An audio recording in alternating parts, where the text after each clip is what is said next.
अरे यार आज लय काम केले रिक्षानं. अय रिक्षा गबस रिक्षा बिक्षा काय नाही. पगार व्हायला आठवडा बाकी आहे. तिच्या 400 रुपये पडले. चल गप.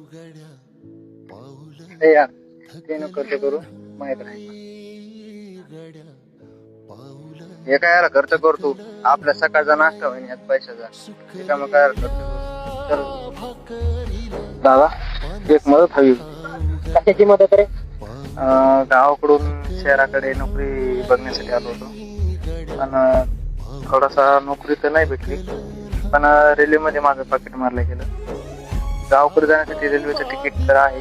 पण खाण्यासाठी पैसे तर एक थोडी 10-20 रुपयाची मदत होईल का? चल निघ रे भुरट्या. तुमच्या सारख्यांना चांगलं ओळखतो आम्ही. तुमचा पैसा कमवायचं कामच आहे. चल निघ. ठीक आहे दादा